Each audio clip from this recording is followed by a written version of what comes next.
एका high profile आत्महत्या प्रकरणातील स्वतःला अत्यंत चतुर समजणारा आरोपी जो पोलिसांना तब्बल 10 दिवस गुंगारा देत होता। त्याने पैसे ऑनलाईन वापरले नाहीत, स्वतःची गाडी वापरली नाही, सतत मोबाईल आणि सिम कार्ड बदलले। इतकंच नाही तर तो थेट नेपाळपर्यंत पोहोचला। त्याला वाटलं आपण पोलिसांच्या हातावर तुरी देऊन कायमचे निसटलो, पण म्हणतात ना, गुन्हा कितीही हुशारीने केला तरी काहीतरी धागा मागे राहतोच। आणि या प्रकरणात निलेश चव्हाणला 2 गोष्टी दडल्या। एक त्याची घटस्फोटित असलेली मैत्रीण आणि दुसरं ॲपल कंपनीचा फेस टाइम व्हिडिओ कॉल। कसा अडकला हा शातीर समजला जाणारा निलेश चव्हाण, ते पण पोलिसांच्या जाळ्यात। पळून जाण्यासाठी त्याने काय काय आयडिया लढवल्या होत्या आणि पोलिसांनी त्याला पकडण्यासाठी कोणती चक्रव्यूह रचली। चला आज आपण या फिल्मी वाटणाऱ्या थरारक अटकेमागची संपूर्ण इनसाइड स्टोरी अगदी बारीक सारीक तपशिलांसकट सोप्या भाषेत समजून घेऊया।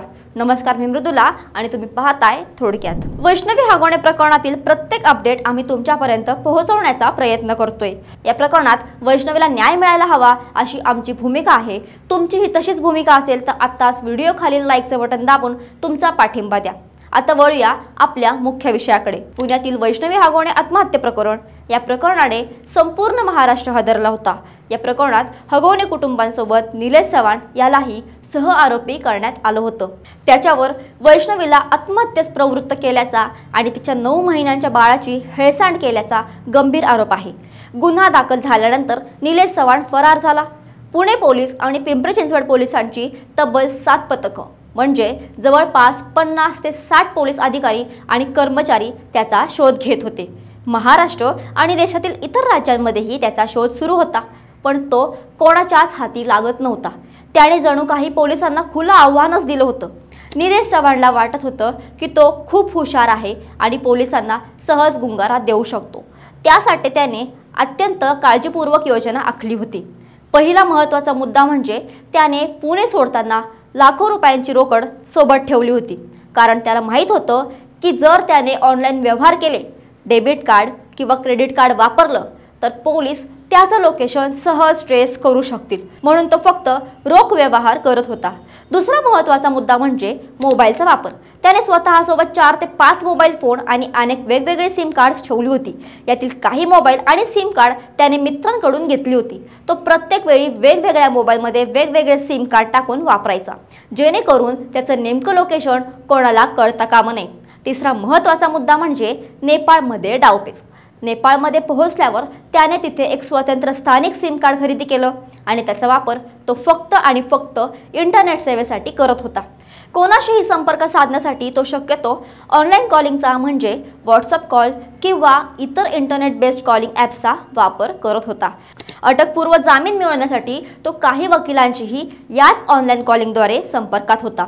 अनेकदा तो स्वतःचा फोन बंद असल्याचं नाटक करायचा आणि त्या ठिकाणी भेटणाऱ्या लोकांचे फोन किंवा त्यांचा वायफाय नेटवर्कचा वापर करायचा। पोलिसांच्या नजरेत येऊ नये, CCTV मध्ये कैद होऊ नये म्हणून त्याने स्वतःच्या गाडीऐवजी खासगी वाहनांनी प्रवास केला। या सगळ्यावरून असं वाटत होतं की निलेश चव्हाणला पकडणं पोलिसांसाठी खूप मोठं आव्हान आहे। तो प्रत्येक पाऊल विचारपूर्वक टाकत होता, पण म्हणतात ना, चोराच्या मनात चांदणं। निलेश चव्हाणने एक मोठी चूक केली। पुण्यातून पसार होताना त्याने आपल्या एका घटस्फोटित मैत्रिणीला सोबत घेतलं। तिला त्याने सांगितलं की आपण फिरायला जाऊया। त्या मैत्रिणीला कल्पना नव्हती की आपण एका फरार आरोपीसोबत जात आहोत। निलेशने प्रवासात तिच्या मोबाईल फोनचाही वापर केला आणि इथेच पोलिसांना पहिला मोठा धागा मिळाला। पोलीस एका व्यक्तीच्या फोन कॉल्सवर सतत लक्ष ठेवून होते। निलेशने अत्यंत हुशारीने त्या व्यक्तीला थेट संपर्क न करता आपल्या मैत्रिणीच्या नंबरवरून संपर्क साधला, पण पोलिसांचा तपास त्यापेक्षा एक पाऊल पुढे होता। त्या कॉलनंतर पोलिसांना निलेशच्या मैत्रिणीचा नंबर प्राप्त झाला। त्या नंबरला ट्रेस केल्यावर कळलं की निलेश आणि त्याची मैत्रीण दिल्लीत आहेत। पोलिसांची पथकं दिल्लीत पोहोचण्याआधीच निलेशने पुढची चाल खेळली। त्याने दिल्लीतून गोरखपूरला जाणाऱ्या एका खासगी बसचं तिकीट काढलं आणि तो एकटाच गोरखपूरच्या दिशेने निघाला। त्याची मैत्रीण मात्र पुण्याला परतली। पिंपरी चिंचवड पोलिसांनी तिची कसून चौकशी केली, पण या प्रकरणात तिचा कोणताही सक्रिय सहभाग नसल्याचं आणि निलेशने तिला अंधारात ठेवल्याचं लक्षात आल्यानंतर पोलिसांनी तिला सोडून दिलं। पण जाता जाता तिने पोलिसांना एक अत्यंत महत्त्वाची माहिती दिली। निलेश चव्हाण दिल्लीतून गोरखपूरला कोणत्या खासगी बसने गेला आहे याची, आणि हाच तो धागा होता ज्याने पोलिसांना निलेश चव्हाणपर्यंत पोहोचवलं। एका बाजूला मैत्रिणीने दिलेल्या माहितीच्या आधारावर पोलीस गोरखपूरच्या दिशेने निलेशचा माग काढत होते, तर दुसऱ्या बाजूला निलेशने नेपाळमध्ये पोहोचून एक नवी खेळी सुरू केली होती। 26 मे रोजी तो नेपाळमध्ये पोहोचला। तिथे त्याने एक स्थानिक सिम कार्ड घेतलं आणि त्याचा वापर फक्त इंटरनेटसाठी सुरू केला। त्याला वाटलं आता आपण पूर्णपणे सुरक्षित आहोत। त्याने ॲपल फोनमधील फेसटाईम या व्हिडिओ कॉलिंग ॲपचा वापर करून काही लोकांशी संपर्क साधला। त्याचा समज होता की फेसटाईम कॉलिंग हे एंड टू एंड एन्क्रिप्टेड असतं आणि ते पोलिसांना सहजासहजी ट्रेस करता येणार नाही। पण निलेश चव्हाणचा हा सर्वात मोठा गैरसमज होता, तो इथेच फसला। पिंपरी चिंचवड पोलिसांच्या सायबर विभागाने या प्रकरणात मोठा कस लावला। त्यांनी फेसटाईम कॉलिंगचे IP ॲड्रेस मिळवण्यासाठी प्रयत्नांची शिकस्त केली आणि त्यांच्या या प्रयत्नांना यश आलं। त्यांना निलेशच्या फेसटाईम कॉलचे IP ॲड्रेस मिळाले, ज्यावरून त्याचं नेपाळमधील नेमकं लोकेशन पोलिसांच्या हाती लागलं। म्हणजे ज्या तंत्रज्ञानाचा वापर तो स्वतःला वाचवण्यासाठी करत होता, तेच तंत्रज्ञान त्याला पकडण्यासाठी पोलिसांच्या कामी आलं। आता पोलिसांकडे दोन महत्त्वाचे धागेदोरे होते। एकीकडे निलेशच्या मैत्रिणीने दिलेल्या गोरखपूरला जाणाऱ्या बसची माहिती आणि दुसरीकडे सायबर सेलने शोधून काढलेलं नेपाळमधील त्याचं लोकेशन। निलेश चव्हाणला कल्पनाही नव्हती की त्याच्या भोवतीचा फास आता दोनही बाजूंनी आवळला जातोय। तो नेपाळ आणि गोरखपूरच्या आसपासच्या परिसरातच असावा असा पोलिसांचा अंदाज होता आणि याच माहितीच्या आधारावर पोलिसांनी सापळा रचला आणि 10 दिवसांपासून गुंगारा देणाऱ्या निलेश चव्हाणच्या मुसक्या आवळल्या। ज्या हुशारीने तो पळून जाण्याचा प्रयत्न करत होता, त्याच हुशारीने पोलिसांनी त्याला पकडलं। तर काय चुकलं निलेश चव्हाणचं? त्याने एवढी सगळी योजना आखूनही तो कसा पकडला गेला? पहिली चूक म्हणजे त्याने आपल्या घटस्फोटित मैत्रिणीला सोबत घेतलं आणि तिच्या फोनचा वापर केला। यामुळे पोलिसांना त्याचं पहिलं दिल्लीतलं लोकेशन मिळालं आणि नंतर गोरखपूरला जाणाऱ्या बसची माहितीही मिळाली।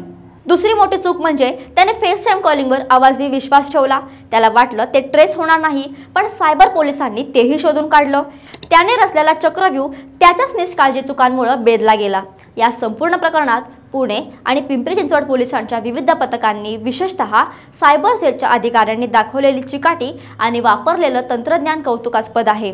मैत्रिणीकडून मिळालेली माहिती आणि आधुनिक तंत्रज्ञान यांच्या योग्य समन्वयामुळेच निलेश चव्हाणसारख्या आरोपीला पकडण्यात यश आलं। तर हा होता निलेश चव्हाणच्या अटकेमागचा संपूर्ण थरारक घटनाक्रम। एका बाजूला त्याची कायद्याच्या कचाट्यातून सुटण्याची धडपड, त्याने वापरलेल्या क्लुप्त्या आणि दुसऱ्या बाजूला पोलिसांची त्याला पकडण्यासाठीची अथक मेहनत आणि चिकाटी। या प्रकरणात अनेक नाट्यमय घडामोडी घडल्या, अनेक योगायोग जुळून आले, पण एक गोष्ट मात्र यातून स्पष्ट झाली, तुम्ही कितीही हुशार असाल, कितीही पळवटा शोधण्याचा प्रयत्न केला तरी कायदा आणि पोलीस तुमच्यापर्यंत पोहोचवू शकतो।